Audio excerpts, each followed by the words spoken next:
حقیقت بھی یہ ہے کہ حدیث ثقلین کے الفاظ اگر ہم نے پہلے طارق جمیل صاحب سے سنے ہیں یا خود دیکھے ہیں، لیکن اس انداز سے تشریح جو آپ کر رہے ہیں، آخر یہ بتائیں کہ یہ حقیقت میں بھی یہ حدیث ثقلین جب ہم اس کو اپنی زندگی میں لائیں گے، کیا پوری امت کی راہ نجات کی یہی بنیادی مرکز بن سکتی ہے؟ یہ ذمہ داری کے ساتھ یہ جملہ کہنے جا رہا ہوں، ایک شیعہ عالم مجھے بتائیں کہ جس نے اپنے ممبر پہ بیٹھ کر مجلس کے اندر یہ کہا ہو کہ سنی ایسے ہیں، سنی ایسے ہیں، نام کے ساتھ کہا۔ اس سے بڑی تو بات کوئی ہو نہیں سکتی۔ لیکن میں آپ کو ایسے بے تحاشا اپنے اہل سنت علماء اور جانی پہچانی شخصیات بتا سکتا ہوں، آن دا ریکارڈ بات ہے، وہ تو تفریح کو تو ہم نے سنا ہے، گالیاں شیعہ ایسے گفتگو کرتے ہیں، شیعہ ایسے ہیں، متا کرتے ہیں، متا کی اولاد ہے، فلاں ہے، فلاں۔ پیروں پہ مسا کرنے والی بات، جب مجھے معلوم ہوئی کہ امام علی علیہ السلام کا قول یہ ہے، میں پیروں پہ مسا بھی کرتا ہوں، دھوتا بھی ہوں۔ اسی طرح مجھے معلوم یہ ہوا صحیح اسناد کے ساتھ امام علی علیہ السلام ہیں کہ جو سورت سے پہلے نماز میں بسم اللہ جہرن پڑھا کرتے تھے، بلند آواز سے پڑھا کرتے تھے، یعنی وہ جب ہم سورت الفاتحہ کا آغاز کرتے ہیں نماز میں تو آپ نے دیکھا ہوگا کہ حنفی اسکول آف تھاٹ میں بسم اللہ الرحمن الرحیم کو بلند آواز میں نہیں پڑھتے، دل میں پڑھ لیتے ہیں اور سورت کا آغاز کرتے ہیں، بالکل، یعنی سورت الفاتحہ ہو یا اس کے بعد سورت الاخلاص ہو یا سورت الفلق یا سورت الناس، تو وہ پھر بسم اللہ کو بلند آواز سے نہیں پڑھتے۔ امام شافعی کے ہاں خفا ہے اور ہمارے ہاں جہر، ہمارے ہاں خفا ہے، امام شافعی رحمۃ اللہ علیہ جہر ہے۔ اس کی ایک وجہ ہے کہ وہ سورتوں کا حصہ سمجھتے ہیں، جی، تو لہٰذا جب آپ سورت کو بلند آواز سے پڑھیں گے تو ساتھ میں آپ کو بسم اللہ کو بلند آواز سے پڑھنا پڑے گا۔ تو اگر اب مجھے جب معلوم ہوا ہے کہ یہ امام علی علیہ السلام کا اور اہل البیت کا طریقہ یہ ہے کہ بلند آواز سے بسم اللہ کو پڑھا جائے، میں اپنی جو اکیلے تنہا نماز پڑھتا ہوں یا اگر کسی جماعت میں کراؤں تو میں بسم اللہ کو بلند آواز سے پڑھتا ہوں۔ ماشاءاللہ ماشاءاللہ۔ کیوں پڑھتا ہوں؟ اس لیے نہیں پڑھتا ہوں کہ شیعہ امام علی سے روایت ہے، مولا علی، جب مولا علی سے بات آ گئی تو باقی تو جناب ان کی طرف ہمیں جانے کی ضرورت ہی نہیں ہے۔ بات ہی ختم۔ کھڑے ہو کر پانی پینے کی مثال دیتا ہوں آپ کو، جی، ہم یہ سمجھتے ہیں، ہمیں بتایا جاتا ہے کہ جناب کھڑے ہو کر پانی پینا آپ نہیں پی سکتے، بے ادبی ہے، یہ فلاں کا طریقہ ہے وغیرہ وغیرہ، اور جناب یہ اس میں وہ شیطان بھی ساتھ میں شامل ہو جائے گا آپ کے۔ تو جب مجھے یہ معلوم ہوا کہ امام علی علیہ السلام وہ کھڑے ہو کر بھی انہوں نے پانی پیا ہے تو میں کھڑے ہو کر پانی پیتا ہوں۔ مسجد کوفہ میں انہوں نے لوگوں کو بتایا کہ جناب دیکھیں، آپ لوگ اعتراض کرتے ہیں کہ آپ پانی کھڑے ہو کر نہیں پی سکتے، تو امام علی نے کھڑے ہو کر پانی پیا اور دکھایا کہ جناب دیکھیں آپ لوگ کیوں اعتراض کرتے ہیں، میں نے رسول اللہ کو کھڑے ہو کر پانی پیتے ہوئے دیکھا ہے۔ امام علی نے تو امام علی نے جو وضو کا بچا ہوا پانی تھا کھڑے ہو کر پانی پی لیا۔ تو یہ ہے کہ اہل البیت کو ہم نے اپنے ہمیشہ یہ رکھنا ہے کہ اہل البیت کا موقف کیا ہے۔ ماشاءاللہ، اچھا عقیدہ، اور مجھ جیسے بندے کو بھی یہی عقیدہ جو اہل سنت کا یہی عقیدہ اپنانا چاہیے۔ کا نام تو آپ نے سنا ہوگا، تیونس کے تھے یعنی سماعی، انہوں نے کتابیں لکھی ہیں، ثم اہتدیت، اور اہل الذکر کے اوپر لکھی ہے، فاسألوا اہل الذکر، اسی طرح یوم الرزیہ کے حوالے سے ان کی گفتگو ہے۔ تو انہوں نے بھی اپنی کتاب میں یہی کہا ہے کہ جب وہ اختلافی مسائل پہ گفتگو کریں گے تو وہ اول تو ایسی روایت کو ڈھونڈیں گے کہ جو سنی شیعہ دونوں میں مشترک ہو، لیکن اصول انہوں نے یہ بنایا تھا کہ میں سنی کتابوں سے تحقیق کروں گا، شیعہ کتابوں سے نہیں رکھوں گا۔ مقصد یہ نہیں تھا کہ جناب شیعہ کتابیں غلط ہیں، مقصد یہ کہ جو عامہ اہل سنت ہے ان کے سامنے اہل البیت کو اگر آپ نے بات پہنچانی ہے تو آپ ان کی کتابوں سے دلیل دیں گے۔ یہ تو نہیں ہو سکتا کہ جناب آپ ان کو شیعہ کتابوں کے حوالے پیش کریں، وہ تو کہیں گے کہ جناب ہم شیعہ کتابوں کو مانتے نہیں ہیں۔ اور وہ مولوی جو مجھے جواب دیتے ہوئے شیعہ کتابوں کا حوالہ پیش کرتے ہیں، بھائی مجھے آپ کا جواب نہیں بنتا ہے کہ آپ کہیں کہ جناب دیکھیں شیعہ کتابوں میں کیا لکھا ہوا ہے، اہل سنت کتابوں سے مجھے جواب دیں کہ اہل سنت والجماعت کی کتابوں میں جو اہل البیت کا حق بیان ہوا ہے، مثال کے طور پر سیدہ زہرا علیہ السلام کی ناراضگی کا ہے، فدق کا معاملہ ہے، تو سیدہ کا کیا حق ہے، سیدہ کا کیا مطالبہ تھا اور انہوں نے کیا دلائل پیش کیے تھے، یہ اہل سنت کتابوں سے ہمیں پیش کرنے چاہیے۔ بالکل، بڑی زبردست بات کی آپ نے مفتی صاحب۔ ایک اور سوال، ان میں سے ایک بات ملحوظی نظر رکھتے ہیں کہ اندرونی اور بیرونی ملک کے جو فسادات اور اتحاد کی بنیاد ہے وہ حدیث ثقلین ہے، اور اس کے ساتھ ساتھ ایک اور بات دیکھیں نا، باخدا میں گما ہوں اپنے علاقے میں بھی، جہاں میں رہتا ہوں وہاں پر اکثر ناسبیت ہے، میں جانتا ہوں اور میں لوگوں کو بتاتا بھی ہوں۔ ایک یہ ہے کہ حدیث ثقلین ترکت فیکم مستقلین القرآن و عطرتی و اہل بیتی، دوسرا حدیث اسی انداز سے ہے کہ ترکت فیکم ثقلین القرآن و سنتی۔ اب یہ بتائیں، آپ سے میں نے بہت پہلے سنا تھا، بہت پہلے میں نے سنا تھا کہ یہ حدیث مبارکہ یہ صحاح ستہ کے اندر نہیں ہے۔ کون سی روایت؟ کہ میں تم میں دو چیزیں چھوڑ کے جا رہا ہوں، ایک میری سنت ہے اور ایک میری قرآن اور سنت. لیکن آپ نے یہ بھی خود فرمایا تھا کہ یہ حدیث مبارکہ اس انداز سے کہ قرآن اور سنت کو چھوڑ کے جا رہا ہوں، یہ صحاح ستہ کے اندر نہیں ہے، اور ہماری تو بنیاد قرآن کے بعد صحاح ستہ ہے. اور دوسری بات یہ ہے کہ آپ جو ہر جگہ پر اتحاد کے لیے اور اتحاد بین المسلمین کے لیے بات کرتے ہیں اور ایک ہی پیش کرتے ہیں کہ بھئی حدیث ثقلین پر عمل کیا جائے، اور حقیقت بھی یہ ہے کہ حدیث ثقلین کے الفاظ اگر ہم نے پہلے طارق جمیل صاحب سے سنے ہیں یا خود دیکھے ہیں، لیکن اس انداز سے تشریح جو آپ کر رہے ہیں، آخر یہ بتائیں کہ یہ حقیقت میں بھی یہ حدیث ثقلین جب ہم اس کو اپنی زندگی میں لائیں گے، کیا پوری امت کی راہ نجات کی یہی بنیادی مرکز بن سکتی ہے؟ دیکھیں، امت کے جو مسائل ہیں وہ کیا ہیں؟ امت کے جو مسئلے ہیں ہمارے ہاں جس پہ زیادہ گفتگو ہوتی ہے، مثلا یہ کہا جاتا ہے کہ جناب فلاں علاقے کے اندر مسلمانوں کے اوپر ظلم ہو رہا ہے، جی بالکل، فلاں جگہ پر مسلمان اکثریت میں ہیں لیکن آپ دیکھیں تو نظام صحیح نہیں ہے، اسلامی نظام نہیں ہے، اسلامی نظام کی قیام کے لیے کوششیں ہوتی ہیں، خلافت کی قیام کے لیے ہوتی ہے، مسائل کا ایک انبار پیش کیا جاتا ہے. جناب مسلمانوں پہ ظلم ہو رہا ہے، تشدد ہو رہا ہے، آپ دیکھیں کہ فرقہ واریت ہے، تقسیم ہے، قومیت، قبائلیت، حقیقت تعصب کی بنیاد کے اوپر، لسانیت، یہ سارے جتنے بھی مسائل ہمیں بتائے جاتے ہیں کہ سیاسی طور پر ہم کمزور ہیں، معاشی طور پر ہم اضمحلال، ہم کمزوری کا شکار ہیں. کیا وجوہات ہیں اس کی؟ اور پھر اس کی سولوشن کی طرف آیا جاتا ہے اور بتایا جاتا ہے کہ آج مسلمان ایک ہو جائے، اکٹھے ہو جائے، ہم سارے مل بیٹھیں. کیسے مل بیٹھیں گے ہم؟ کیسے ہم وحدت کی طرف آئیں گے؟ کیا مطلب صرف یہ تو ہماری خواہش تو ہو سکتی ہے کہ ہم لوگوں کو کہیں کہ جناب مسلمان متحد ہو جائیں. رسول کی سند موجود ہے آپ کے پاس، رسول کی سپورٹ ہے آپ کی بات کو. آپ کہتے ہیں کہ جناب مسلمان متحد ہو جائیں، سارے فرقوں کا خاتمہ ہو جائے. کیسے ہو جائے؟ رسول کی کیا سپورٹ ہے آپ کو؟ میں آپ کو ایک بات بتاتا ہوں، یہ حدیث ثقلین کیوں ضروری ہے. حدیث ثقلین یہ رسول اللہ کی وصیت ہے. پھر میں بعد میں آؤں گا کتاب اللہ و سنتی کی جانب.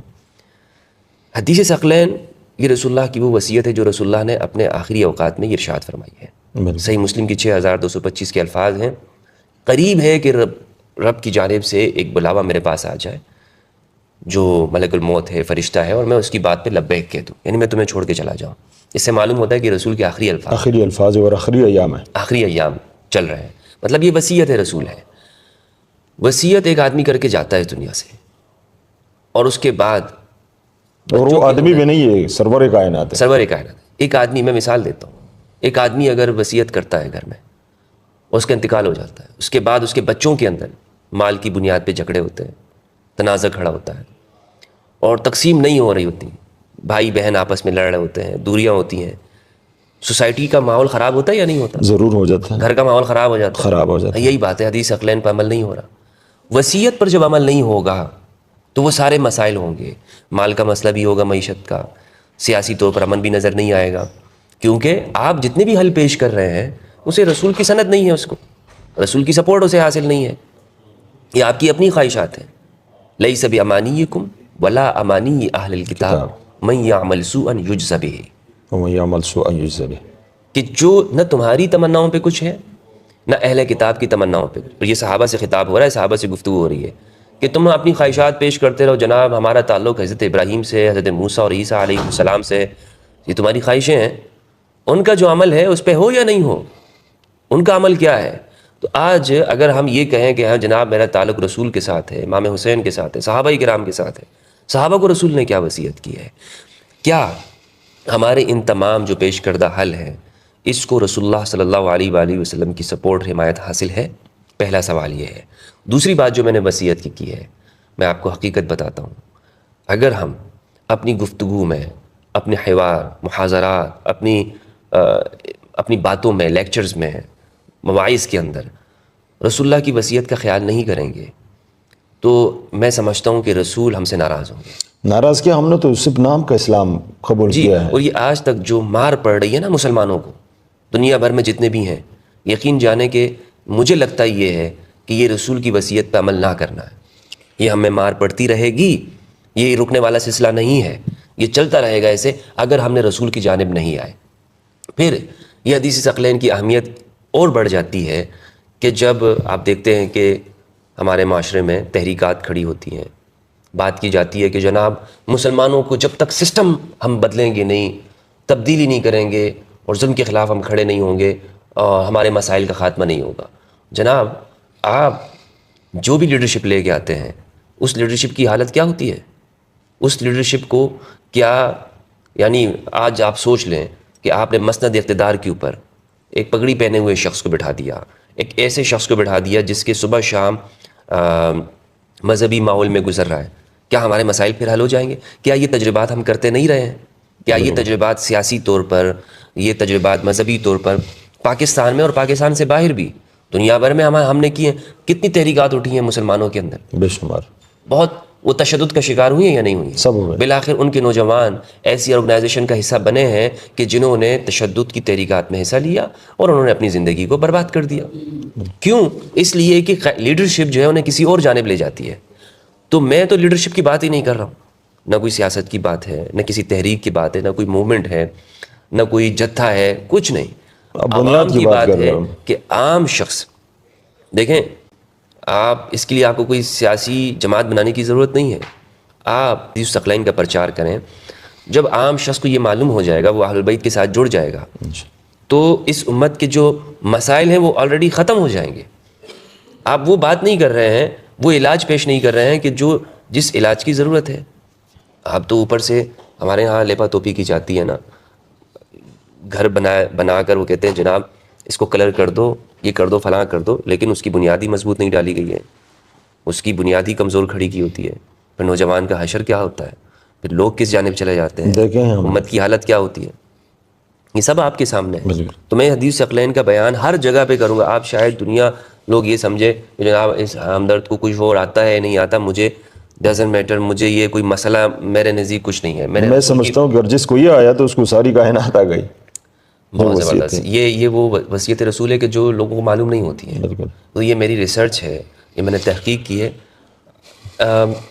ہم کہتے ہیں جناب سنی شیعہ تفریقہ نہیں ہونا چاہیے, بہت اچھی بات ہے, نہیں ہونا چاہیے, لیکن کیسے مسائل کیا ہیں, ان مسائل کو ایڈریس کریں اور ان کا حل پیش کریں, پھر آپ دیکھیں گے کہ ہماری امت کہاں جاتی ہے. اچھا, دوسری بات میں نے آپ سے مختصر جواب دیں کہ میں نے آپ سے سنا تھا, پھر میں نے آپ سے پوچھا بھی اور آپ نے یہ بھی بتایا کہ شاہ صاحب یہ نہیں ہے صحاح ستہ کے اندر القرآن و سنت ہی. تو پھر ہمارے اہل سنت میں باخدا اتنا زیادہ مشہور ہے جتنا کچھ اور مشہور ہے. کیا اتنا زیادہ مشہور ہے اہل سنت کے ہاں. میں نے ایک بہت بڑے مولوی کو میں نے کہا, ایک سادات کے گاؤں میں ہم جا رہے تھے. مولوی کیا ہوتا ہے؟ بہت بڑے مولوی جو علاقے کے اعتبار سے بڑا مشہور, اچھا بولنے والا, اچھا خطیب تھا. میں نے ان سے عرض کیا کہ جس گاؤں میں ہم جا رہے ہیں الیکشن کا دور تھا, یہاں سارے سید ہیں, ان کو حدیث ثقلین سناؤ, ان کے اندر شعور آ جائے. لا الہ الا اللہ, خدا جانتا ہے, خدا گواہ ہے, اس نے یہ القرآن و سنتی والی حدیث پیش کر دی.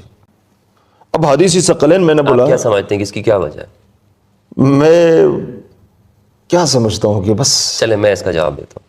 آپ نے پہلے جو سوال کے اندر وہ مکمل نہیں ہوا تھا اس کا جواب, جو آپ نے یہ فرمایا کہ ایک طرف حدیث رسول صلی اللہ علیہ وآلہ وسلم ہے, کتاب اللہ و عترتی, اور دوسری جانب کتاب اللہ و سنتی ہے.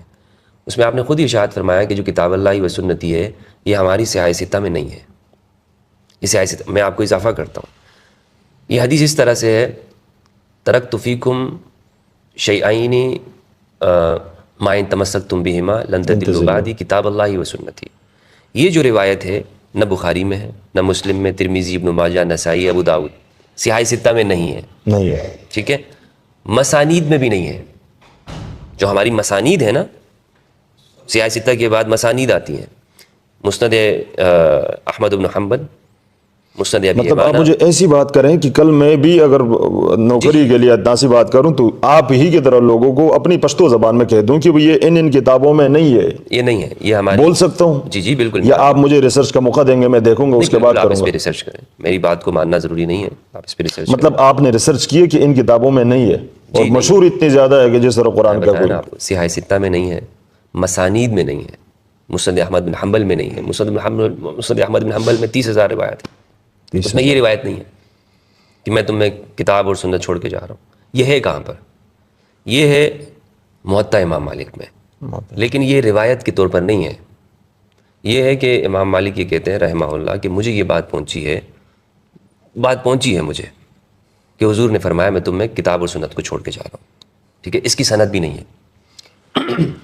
مالک رحمہ اللہ نے موطا میں اس کی سند ذکر نہیں کی. انہوں نے کہا کہ بلغنی, مجھے یہ خبر پہنچی ہے, یعنی حدیث بغیر سند کے انہوں نے ذکر کی، اور بغیر سند کی حدیث مسلم کے اندر ہے، لولا اگر اسناد نہ ہوتی تو دین چلا جائے گا. یعنی ضروری ہے کہ آپ دین کو بیان کرتے ہوئے سند کو دیکھیں گے.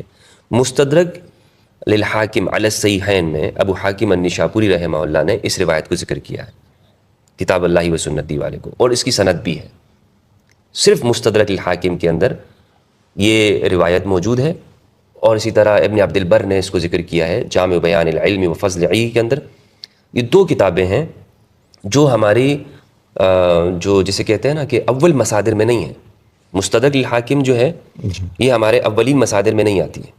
اتھینٹک ہے، ایسا نہیں کہ اتھینٹک نہیں ہے. مستدرک الحاکم امام حاکم کی مضبوط کتاب ہے اور مضبوط شخصیت ہے، لیکن جو ہم اہل سنت نے کہا ہے کہ ہم دین لیں گے، ٹھیک ہے نا، وہ کن کتابوں کو تو انہوں نے تقسیم کی ہوئی ہے سیاہ ستہ، اور سیاہ ستہ میں بھی پھر جو پریورٹی ہے، جو ترجیح ہے، وہ بخاری مسلم شیخین رحمہم اللہ ان کی کتابوں کو ہے. اس کے بعد مسانید آتی ہیں، ٹھیک ہے. پھر اس کے بعد جو چوتھی صدی ہجری کی لکھی ہوئی کتابیں ہیں جیسے کہ مستدرک الحاکم ہیں اور مسند بزار وغیرہ، یہ کتابیں ہمارے ہاں اس میں آتی ہیں. مسند بزار ہمارے ہاں تیسری صدی کی ہے، وہ مسانید کے اندر ہے. تو اب جو مستدرک کی جو سند ہے اس میں بھی ضعف ہے، کمزور درجے کی سند ہے. اگر ہم اس کو صحیح بھی مان لیتے ہیں تو جو حدیث ثقلین ہے اس کے پائے کی تو نہیں ہے نا. بالکل، وہ مسلم کے اندر ہے، ترمذی میں ہے، ابن ماجہ میں اس کے اشارے موجود ہیں، مسانید کے اندر ہے، اور اسی طرح ہمارے مستدرک کے اندر یہاں تک کہ علماء نے 52 طرق سے ثابت کی ہے. جی نسائی کے اندر ہے. نسائی نے اس کے اوپر الگ جو خصائص امیر المؤمنین لکھی ہے اس میں کئی طرق سے اس کو ذکر کیا ہے کہ امام علی علیہ السلام ولی ہیں، رسول اللہ کے ولی ہیں، اور حضور نے ولی کہا ہے، ولی. اس کے تحت حدیث ثقلین کو ذکر کیا ہے. اور پھر یہ ایک صحابی سے نہیں ہے، یہ تو خبر واحد ہے، کتاب اللہ و سنتی، یہ خبر متواتر ہے.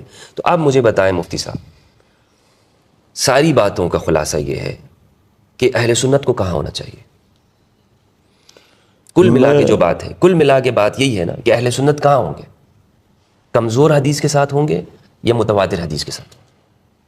اہل سنت کی اصول، اہل سنت نہیں ہر کلمہ کو ہر کلمہ کو. لیکن پہلے بات تو یہاں پہ لوگ سنی کی بات سمجھتے ہیں. میرا تو آپ کے ساتھ وعدہ ہے کہ مجھے اگر ایک دو لوگ جانتے ہیں نا، میں ان کو یہی کہوں گا. البتہ ناظرین سے یہ ضرور کہوں گا کہ وہ ہمیں اس بات پہ اعتراض نہیں ہے کہ بھئی سنت کی بات کیوں کی جا رہی ہے. ہمیں بات اس بات پہ اعتراض ہے کہ جب ایک روایت 156 طریقوں سے علماء نے ثابت کی ہے، اور جس طرح مفتی صاحب نے فرمایا کہ سیاہ ستہ جو ہماری سب سے بڑی کتب ہیں قرآن کریم کے بعد جن کا بڑا مرتبہ ہے ان میں نہیں ہے، تو پھر ہمارے مولانا صاحبان، ہمارے خطیب جہاں بھی جائے، جدھر بھی جائے، کبھی حدیث ثقلین ان کا وجہ کیا ہے کہ قرآن اور اہل بیت کا تذکرہ کرے؟ قرآن میں نے اور اہل بتا بیت کی دیا بات بہت کرے. گڑبڑ جائے گی. نہیں ہوگا، حق پہ گڑبڑ ہو جائے تو ہونے دے. صحیح ہے. بات یہ ہے کہ امت نے اہل بیت کو چھوڑا اجتماعی طور پر. جب اجتماعی طور پر میں بات کر رہا ہوں تو اس کی مراد یہ ہے کہ جو خلافت کے بعد کے مسائل اٹھے ہیں اس میں اہل البیت کو بطور حجت کے نہیں مانا گیا، اس میں اکثریت کو بطور حجت کے رکھا گیا. ہم زیادہ ہیں، بالکل ٹھیک ہے. اب اس کی ایک مثال میں آپ کو لے کے چلتا ہوں. اس کی مثال آپ یہ دیکھیں کہ کربلا ہوئی ہے. بالکل. آج امت کا عام مسلمان وہ کیا کہتا ہے؟ ہم کربلا میں امام حسین کے ساتھ ہیں، یہی کہتا ہے نا. سب کہیں گے. لیکن اس زمانے میں اکثریت کس کی تھی؟ کیا کربلا والے اقلیت میں کم ہیں، کم نہیں ہیں؟ اور جو دوسری جانب یزید اور اس کا لشکر ہے وہ اکثریت میں نہیں ہے؟ اکثریت میں تھے.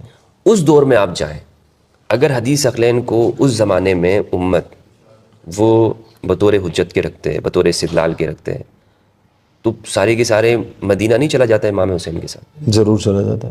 لیکن انہوں نے کیا بات رکھی؟ صحابہ نے کیا سمجھی؟ انہوں نے کہا کہ نہیں، خلیفہ وقت اس کی بات ماننا ضروری ہے.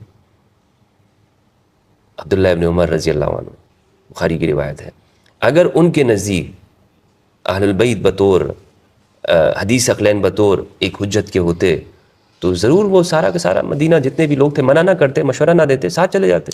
وہی نا، حضور کا بیٹھا جب میدان میں کھڑا ہو، اور حضور کے بعد اس کو میں مزید آگے کھولنا نہیں چاہ رہا ہوں. انشاءاللہ کسی موقع کے اوپر اس کو میں مزید وہ بیان کروں گا. میں آج یہ چاہ رہا ہوں کہ ہم حدیث ثقلین کو اس طور پر سمجھیں کہ یہ ہماری جو گفتگو ہے اس کا محور یہ حدیث ہو. اور آپ یہ دیکھیں گے کہ اس سے پھر جو رزلٹ جو نکلیں گے انشاءاللہ وہ رزلٹ امت کے اجتماعی مفاد کے لیے بہت بہتر ہوں گے. مفتی صاحب، ایک دوسرا سوال ہے جو میری اپنی ذات سے بھی ہیں اور جو مجھ سے لوگ کرتے ہیں، میں ادنیٰ سے نہ ہو کر، میرے الفاظ ہے نہ بولنا آتا ہے اکثر مجھے اور آپ کے کمنٹس میں تو میں دیکھتا ہوں، اور مجھے بھی یہ لوگ یہ کہتے ہیں کہ مفتی صاحب آپ تو اہل بیت کا دفاع کرتے ہیں، لیکن اہل بیت کا دفاع میں زیادہ سے زیادہ تشیع کا دفاع کرتے ہیں، اہل بیت کا دفاع چھوڑ کے، یعنی اہل بیت کے دفاع سے آپ زیادہ تشیع کا، اہل تشیع کا دفاع کرتے ہیں، تو اس کی کیا وجہ ہو سکتی ہے؟ مجھے ایک بات یہ سمجھ میں آتی ہے کہ تشیع نے اہل بیت اور علی اور امام حسن پنجتن پاک کا اتنا تذکرہ کیا ہے، باخدا اگر ہم ایک بھی علی کا نام لیں گے سب کہیں گے شیعہ، یعنی یہ ہستیاں ہم سے وہ لے کر چلے گئے۔ اب الحمدللہ میں اور آپ، ہم دونوں، ہم یہی چاہتے ہیں، اور ہمارے جیسے بے شمار اہل سنت کہ نہیں، اہل بیت ہمارے ہیں اور ہر کلمہ گو کے ہیں، لیکن قبضہ اب آپ یہ اندازہ لگائیں، آپ نے کہا نا کہ میں اہل بیت کی زیادہ نظر آتا ہے کہ میں اہل تشیع شیعہ کا دفاع زیادہ کر رہا ہوں۔ یہ جو میں نے ابھی گفتگو کی ہے، یہ شیعہ کا دفاع یا سنیت کا دفاع ہے؟ یہ سنیت کا دفاع ہے۔ اہل سنت کی میں یہ کہہ رہا ہوں کہ ہمیں اگر ایک جانب اہل بیت کا موقف ہے اور ایک دوسری جانب میں عام لوگوں کا ہے، ہم اہل سنت کو کہاں ہونا چاہیے؟ اہل بیت کے ساتھ ہونا چاہیے۔ اہل بیت کے ساتھ ہونا یہ تو سنیت کا دفاع ہے۔ ہاں، یہ بات ضرور ہے کہ چونکہ میرا جو موضوع ہے، دو موضوعات پہ میں کام کرتا ہوں۔ ایک موضوع ہے میرا حقوق اہل بیت، اور دوسرا میرا یعنی حدیث ثقلین، لوگوں کو اہل بیت کے ساتھ جوڑنا۔ بالکل، شیعہ کے ساتھ نہیں جوڑنا، اہل بیت کے ساتھ جوڑنا۔ وہ کسی کے ساتھ بھی بعد میں جڑتا ہے، مجھے اس سے کوئی مسئلہ نہیں ہے۔ دوسرا جو میرا موضوع ہے تکفیر، عدم تکفیر، یعنی تکفیر نہیں ہونی چاہیے، کسی کو ہم کافر نہیں کہہ سکتے۔ یہ اس کے ساتھ یہ چیزیں جڑی ہوئی ہیں کہ ہمارے معاشرے میں جو شیعہ کی تکفیر کی جا رہی ہے دوسروں کی ہوتی ہے۔ دیوبندی بریلویوں نے کی ایک دوسرے کی، بریلویوں کے نزدیک دیوبندی بالکل ایسے ہی ہیں جیسے قادیانی ہیں، ذرا برابر فرق نہیں بریلویوں کے نزدیک۔ ہاں، بریلویوں کے نزدیک بالکل دیوبندی ایسے ہیں جیسے قادیانی، اتنا ذرا فرق نہیں ہے اس میں۔ بالکل یہ میں نے دیکھا بھی۔ ہاں، انتہائی حد تک۔ اسی طرح آپ دیوبندیوں کو دیکھ لیں، انہوں نے ان کو مشرک بدعتی کہا ہے، اور وہ ان کی یہ کہتے ہیں بھائی ہم سنی ہیں۔ اگر سنی ہیں آپ لوگ تو آپ کے نزدیک سنیت کی تعریف الگ کیوں ہے؟ یہ سارے سنی تو نہیں ہو سکتے، خود سنیت میں اختلاف ہے۔ بریلوی جس کو سنت سمجھ رہے ہیں، میلاد النبی منانے کو، اسی طرح مزارات پہ جانے کو، دیوبندی اس کو بدعت کہتے ہیں۔ اس کا مطلب ہے کہ خود ان کی سنیت میں ہی فرق ہے، اختلاف موجود ہے۔ تو یہ تکفیر انہوں نے کی ہے۔ میں سمجھتا ہوں یہ جو تکفیر ہے نا، یہ جن وجوہات پہ جو شیعہ کی جا رہی ہے، جس طرح ان کے اکابرین نے تو خود اپنی ایک دوسرے کی تکفیر کی ہوئی ہے اپنے فرقوں کی، کیا اس کا مسلمانوں کو فائدہ ہوا ہے، نقصان ہوا ہے؟ تو جب مسلمانوں کے ہمارے معاشرے میں شیعہ کی تکفیر کی جاتی ہے، میں نے بطور ایک ریسرچر کے ان کے پاس گیا، میں نے دیکھا تو مجھے یہ نظر آیا کہ 99% ہم شیعہ کے بارے میں جانتے ہی نہیں۔ ہمارے سنی علماء، انہیں ان کے بارے میں معلوم ہی نہیں ہے، ان کی کتابوں کا نہیں عوام کو بھی ہم نے ایسے سمجھا کے رکھا ہے۔ صحیح ہے۔ مثلا تحریف قرآن کا نظریہ، یہ کیا ہے، کون لوگ ہیں؟ جب ہم جواب دیتے ہیں تو ہم کہتے ہیں، ہم یہ سمجھتے ہیں کہ سارے شیعہ وہ علی کو اللہ مان رہے ہوتے ہیں۔ اچھا، ماتم کے بارے میں نظریہ ہے، اسی طرح شام غریبہ کی چھوٹی چھوٹی باتوں کو آپ دیکھ لیں، گئے نہیں ہوئے ہیں بالکل، لیکن جس زور شدت کے ساتھ یہ شیعہ کی تکفیر کر رہے ہوتے ہیں اور جن وجوہات کی بنیاد پہ کر رہے ہوتے ہیں، ان کی میں آپ کو بتا رہا ہوں 99% کوئی اصل نہیں ہے، کوئی اس کی بنیاد نہیں ہے۔ تو جب میں گیا مولانا صاحب، میں نے بات دیکھا کہ یہ لوگ، میں نے بات سنی ہوئی تھی کہ یہ لوگ نماز میں صحابہ کو گالیاں دیتے ہیں۔ میں نے ان کے پیچھے نماز پڑھی، ان کے ہاں میں نے اس کو ریکارڈ کیا، کتابوں کو پڑھا ان کی، میں نے دیکھا کہ جناب یہ ہمارے لوگ کیوں بیان کر رہے ہیں اس کو؟ شربت میں فلاں ملاتے ہیں، تھوک ملاتے ہیں، ساری چیزیں ایسی بیان کی گئی کہ جناب آپ نفرت دلائی گی، لوگوں کے دماغوں میں نفرت ڈالی۔ اب لازمی بات ہے جب میں ان چیزوں کو بیان کروں گا تو وہ یہ سمجھیں گے کہ میں شیعت کا دفاع کروں۔ آپ یقین کریں، اگر شیعہ سنی کے بارے میں جھوٹ بولے گا نا تو میں وہ بھی بیان کروں گا کہ یہ شیعہ جھوٹ بول رہا ہے۔ آج اگر کوئی یہ کہتا ہے کہ سنی ہمارے ہاں، مثال کے طور پر شیعہ ایسا کہتے نہیں ہیں، اور آپ نے کسی شیعہ عالم کو نہیں دیکھا ہوگا کہ اس نے اپنے ممبر پہ بیٹھ کر یہ کہا ہو کہ جناب سنی سارے کے سارے غلط ہیں۔ ایک شیعہ عالم مجھے دکھا دے، ایک شیعہ عالم، میں آپ کے سامنے یہ ذمہ داری کے ساتھ یہ جملہ کہنے جا رہا ہوں، ایک شیعہ عالم مجھے بتائیں کہ جس نے اپنے ممبر پہ بیٹھ کر مجلس کے اندر یہ کہا ہو کہ سنی ایسے ہیں، سنی ایسے ہیں۔ نام کے ساتھ کہوں. اس سے بڑی تو بات کوئی ہو نہیں سکتی. لیکن میں آپ کو ایسے بے تحاشا اپنے اہل سنت علماء اور جانی پہچانی شخصیات بتا سکتا ہوں, آن دا ریکارڈ بات ہے, یوٹیوب پہ جا کے تکفیری کو تو ہم نے سنا ہے, گالیاں بکتے شیعہ ہیں, ایسے گفتگو کرتے ہیں, شیعہ ایسے ہیں, متا کرتے ہیں, متا کی اولاد ہے, فلاں ہے فلاں ہے, قرآن ان کا محرف ہے, یہ علی کو خدا مانتے ہیں وغیرہ وغیرہ بات کرتے ہیں. شیعہ کے بارے میں بات کر رہے ہوتے ہیں, یہ ہمارے علماء کر رہے ہوتے ہیں. کیا ان کو یہ زیب دیتی ہے یہ باتیں کہ یہ باتیں کریں؟ مجھے آپ بتائیں نا کہ کسی شیعہ عالم نے یہ کہا کہ سنی ایسا ہے, سنی ایسا ہے. اور یہ بات میں نے علامہ شنشاہ نقوی صاحب حفظہ اللہ, ان سے میں نے پوڈ کاسٹ کے اندر بھی انہوں نے جب یہ بات کی, اور آپ یقین کریں میں نے اس کو سوچا, میں نے شیعہ علماء کی تقاریر پوری ایک لسٹ نکالی, مجھے نہیں ملا ہے. مفتی صاحب آپ کی بات لیکن ہم کر رہے ہوتے ہیں, تو میری ذمہ داری ہے قبلہ, میری ذمہ داری ہے کہ میں بطور سنی ہونے کے یہ بیان کروں. تو اگر ایک شیعہ, بات میں دوبارہ اسی طرف آتا ہوں جہاں سے بات میں نے چھوڑی, اگر ایک شیعہ شخص آج یہ کہے کہ مفتی صاحب تمہاری سنیت میں تو مثال کے طور پر یہ چیز پائی جاتی ہے, فار ایگزامپل تم لوگ میلاد میں یہ سمجھتے ہو کہ تم لوگ رسول کی پوجا کرتے ہو. اگر میرے بریلویوں کے بارے میں, کیونکہ میرے جو اساتذہ ہیں جن سے میں نے حدیث پڑھی وہ بریلوی علماء ہیں, اور ایسے نہیں کہ کسی چھوٹے مدرسے کے عالم ہوں, وقت کے جید علماء. علامہ غلام رسول سعیدی رحمہ اللہ ایک نام ہے اہل سنت کے اندر, تو بریلوی مسلک میں. تو اگر وہ کہے, کوئی شیعہ کہے کہ جناب تمہارے جو بریلوی ہیں وہ رسول کو تو بس ان کو معبود بنایا ہوا ہے, تو میں اس شیعہ کو جواب دوں گا کہ تم جھوٹ بول رہے ہو, اگرچہ وہ یہ بات نہیں کرتے. اگر کریں کوئی بھی کرے کہ بریلوی لوگ یہ تو رسول کی پوجا کرتے ہیں, صحیح, ایسا نہیں ہے. ہاں غلو ایک درجے میں آتا ہے. ایک حق پرست کو یہی ہونا چاہیے کہ جس میں بھی کمی ہو ان کو سمجھایا جائے. لیکن مجھے ایسا نظر نہیں آتا کہ بھائی شیعہ سنیوں کے بارے میں بول رہے ہوں, کچھ جھوٹ انہوں نے بنا کے رکھے ہوں. کوئی لسٹ مجھے آپ دے دیں کہ اگر وہ شیعہ سنیوں کے بارے میں بولتے ہیں تو میں کل ہی اس پہ ویڈیو بنا کر کہہ دوں گا کہ شیعہ کے یہ سنیوں کے بارے میں